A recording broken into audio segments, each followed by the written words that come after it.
Una vez tenemos nuestro esquema, vemos en la primera página el modelo de placa y la fecha de fabricación, y en las primeras páginas vemos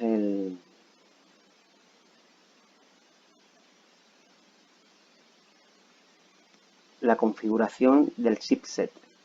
Aquí vemos cómo esta placa está compuesta por un puente sur, que es el que gestiona el KBC, el BIOS, el codec de audio, el Bluetooth, la webcam, el lector de tarjeta microSD, los USB. Luego tenemos un puente norte. Este puente norte aquí gestiona los procesamientos gráficos, además de las memorias DDR. Si vemos en esta configuración no tenemos gráfica dedicada.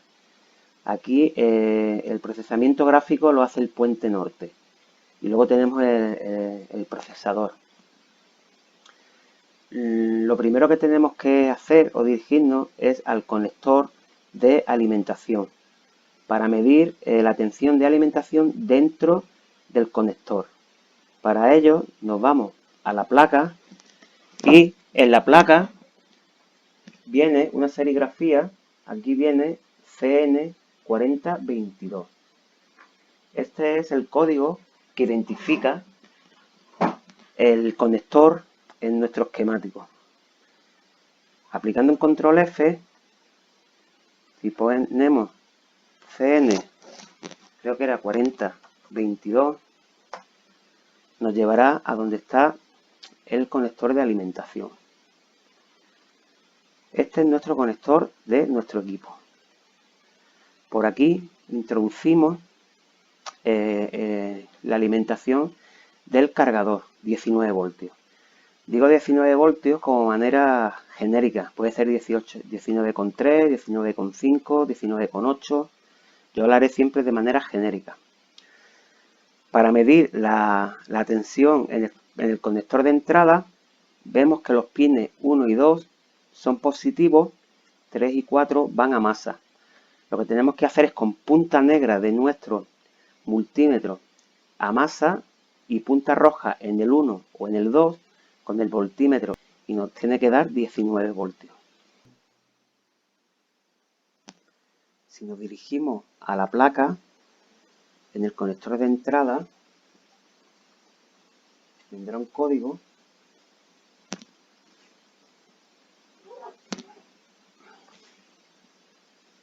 CN4022. Este es el código que tenemos que meter en el esquemático aplicando un control F para saber dónde está nuestro conector en la placa. Para medir la tensión de nuestro conector, como hemos dicho, punta negra a masa, y en la entrada en el pin 1 y 2 tenemos 19 voltios. Ahí tenemos 19 voltios. Al siguiente punto donde se dirige nuestro voltaje es a la L1027 y deberá de haber 19 voltios en ambos extremos. Y la bobina L1027 tenemos los 19 voltios o voltaje de cargador. Estos son los condensadores del filtro, que también tiene que haber 19 voltios. Tensión de la bobina, siempre punta negra a tierra, y la bobina L1027 tenemos los 19 voltios o voltaje de cargador. Estos son los condensadores del filtro, que también tiene que haber 19 voltios.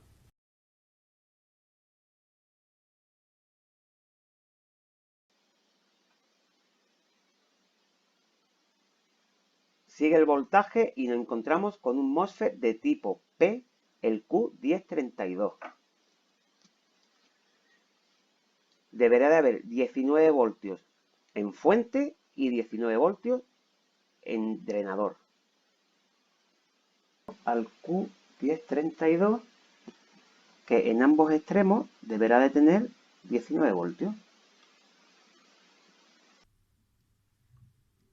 Y tenemos los 19 voltios. Tenemos 19 y 19. Y a la salida, los 19 voltios. Y finalmente llegará a nuestro circuito Kelvin o resistencia de sensado. Esta resistencia se encarga de sensar la corriente. Deberá de haber 19 voltios tanto en un extremo como en otro. Este circuito es parecido a una resistencia y es muy fácil de localizar porque suele ser más grande que las demás y tiene una forma muy peculiar. Ahí tenemos en un extremo 19 y aquí tenemos en otro extremo 19. Ahí tenemos en un extremo 19 y aquí tenemos en otro extremo 19.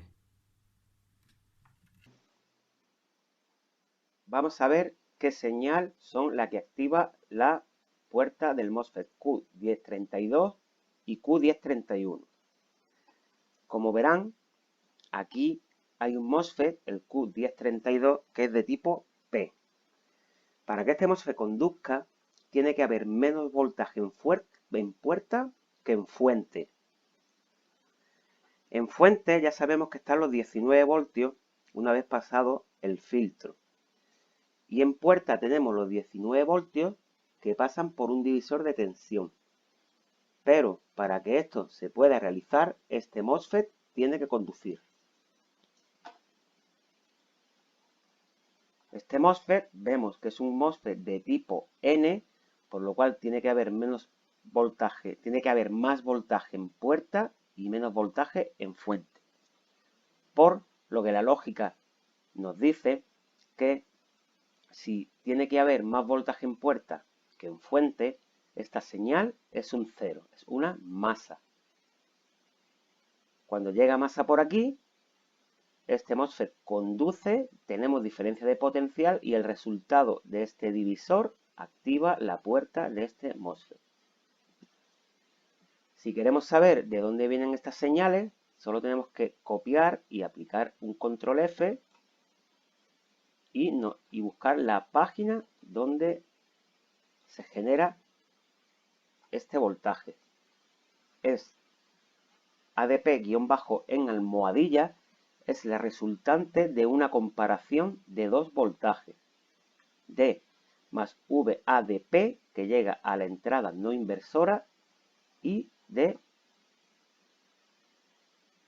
LS-100R, que llega a la entrada no inversora. Si queremos saber de qué se trata, de qué tensión es esta, de qué voltaje es, hacemos lo mismo, un control F, y nos dice que esta señal es los 19 voltios una vez ha pasado el filtro. Pues ya sabemos que por la entrada no inversora tenemos 19 voltios a través que pasa por este divisor de tensión. Y si queremos saber cuál es LS-100R, hacemos lo mismo. Control F y nos dice que también es la resultante de varias comparaciones. Como tendríamos que estar aplicando control F para cada señal que intervienen en este circuito, la lógica nos dice, como hemos utilizado antes,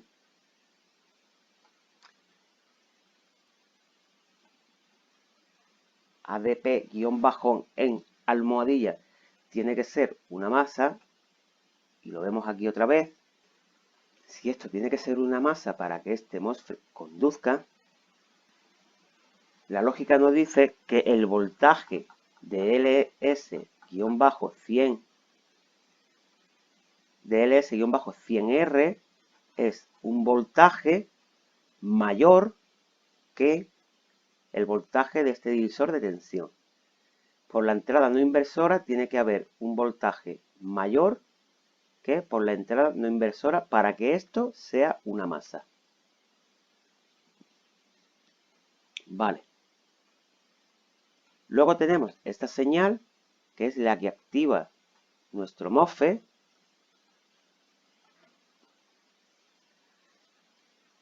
Que si queremos saber cómo se genera, pues está en la misma página. BAT-CAL-, vemos que está asociado a un transistor, a la conducción de este transistor. Vemos que por aquí tenemos más V3AL, estos son, ya digo que son 3 voltios. Este voltaje viene por aquí y llega a ADP-en. Esto es 3 voltios. Fijaos que ADP-en almohadilla es una masa y ADP-en son 3 voltios. Cuando a la base le llega esta activación, este voltaje que proviene del KBC, este diodo conduce y estos 3 voltios vienen aquí.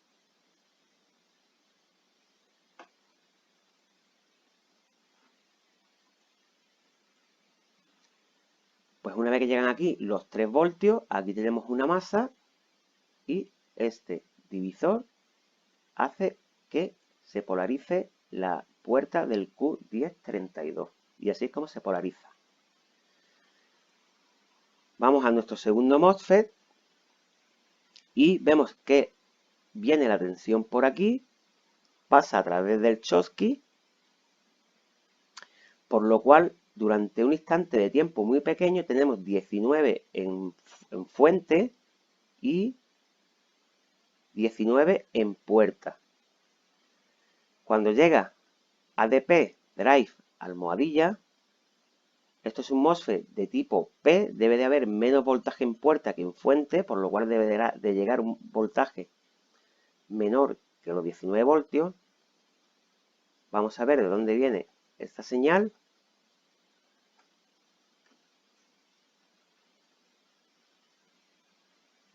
Y ADP drive almohadilla también es el resultado de una comparación de dos voltajes, de más VADPBL y más VBDC.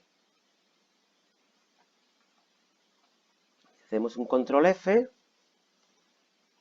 vemos que el voltaje que entra por la señal no inversora son los 19 voltios una vez que este MOSFET está conduciendo. Pues ya sabemos que ahí hay 19 voltios. Y más VBDC hacemos lo mismo.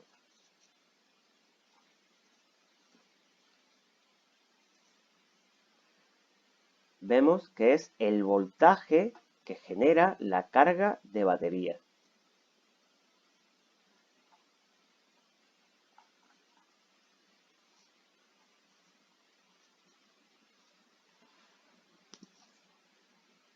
Vamos a la página 14. Pues ya sabemos que el voltaje que entra por la entrada no inversora, ya sabemos que este voltaje es 19 voltios y este es el voltaje de batería. El resultado de esta comparación, a la salida tenemos 5 voltios. Al ser un MOSFET de tipo N, más voltaje en puerta que en fuente, mete una masa en ADP drive, almohadilla. Esto es una masa.